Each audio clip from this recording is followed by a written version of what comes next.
Now, gather round again, little ones. The fire is still warm, and the night still young. Let me tell you what happened next. The morning that followed was not like others. Tajiri rose early. She hadn't slept well. The note still sat beside the golden box. She read it again and again. Do not wear the necklace. It will burn the unworthy. She told no one. Not even Rama, who still yawned and stretched without a care. Outside, the sun lit the village gently. Birds fluttered. Children laughed. The ceremony was to continue, as if nothing strange had happened the night before.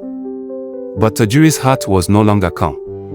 She walked to the ceremonial hut, where the necklace was now displayed on a wooden stand carved by ancestors long gone. The necklace glimmered like fire trapped in gold. As she stepped forward to receive it, something in her chest clenched.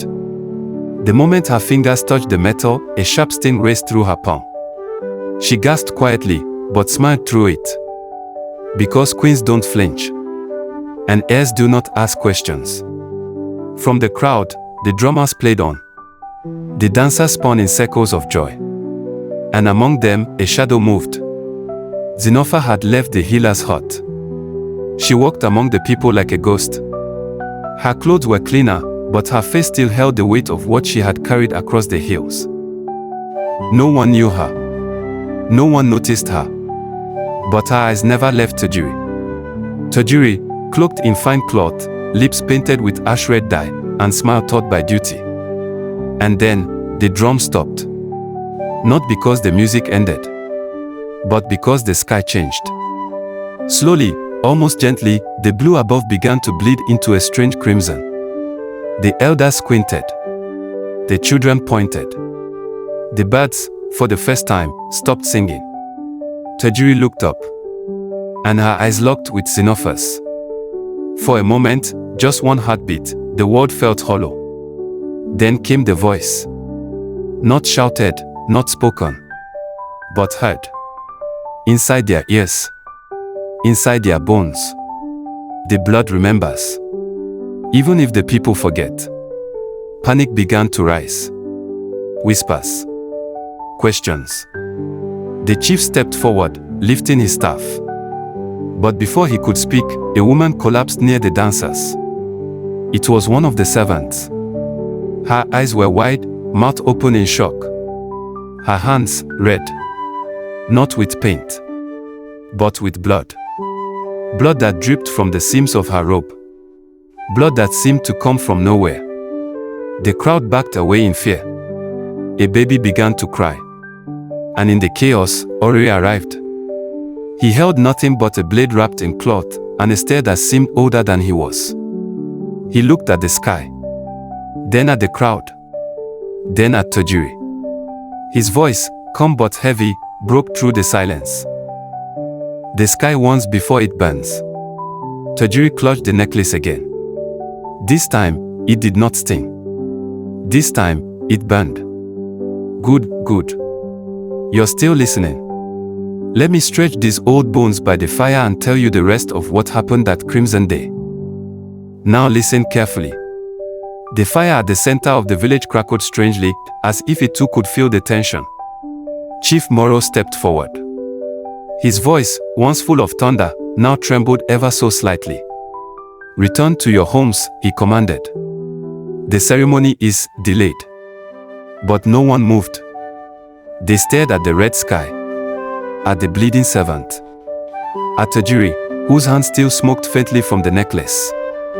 Then the whispers began again. Is it a curse? Did someone anger the ancestors?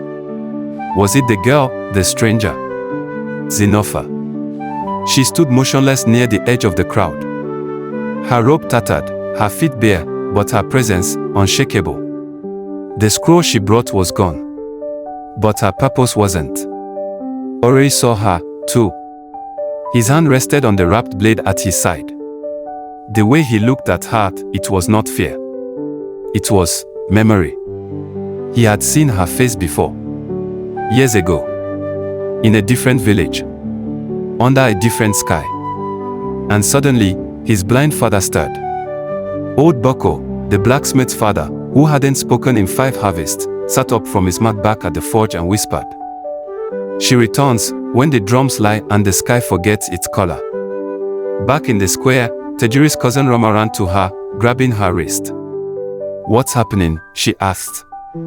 Tajiri didn't answer. Her eyes were fixed on her own hands. The burn marks were gone, but a symbol remained. Faint. Shaped like a spiral. Or an eye.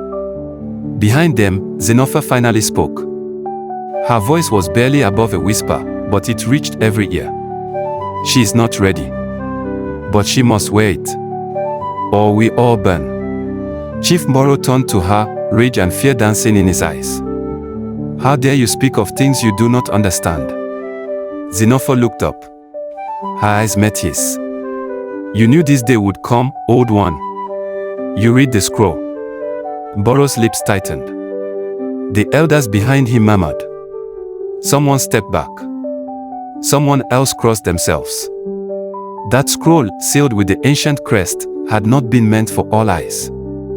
And its words had been clear. A blood debt must be paid. And the blood must be willing. Now children, are you listening? This is not just the tale of a village. It is the story of debts left unpaid. Of secrets buried beneath mango trees and red earth. Let me tell you what happened next. That night, as darkness swallowed the crimson clouds, 3 things happened at once. First, Oriri, guided only by memory, dug through the ashes of the forge. He pulled out a shard of obsidian etched with ancient markings. Not even his father had spoken of it, but Oriri knew. This blade had a name. Inkuga. Second, Tajiri, alone in her chamber, stared into the mirror. The spiral on her palm glowed faintly. And when she held her hand near the necklace, the gold pulsed like a heartbeat. She could feel something awaken inside her. Not power, but a question. Why me? And finally, Zenofa climbed to the shrine on the hill, where no footsteps had touched the ground in years. She lit a single candle, placed stones in a circle, and began to chant. If the girl is the flame, let her burn. If she is the key, let her open the truth. But if she is neither, let her pass quietly and save what remains. A wind blew across the hill. The candle flickered but did not die. Down below, the people of the village locked their doors. Mothers clutched children. Fathers sharpened spears they swore they'd never use again. Because deep in their bones, they knew. This was no longer a time for dances and drums. This was the season of warnings, of signs, of crimson truth. But I've spoken too much already. My throat grows dry, and the fire is low. Come back tomorrow, and I'll tell you about what Tajiri saw when she put on the necklace. And the secret that even the chief had hoped would stay buried forever. Yes. Part 3, The Necklace of Ash and Echoes. Now, off you go. And don't look at the sky too long tonight. You never know when it might look back.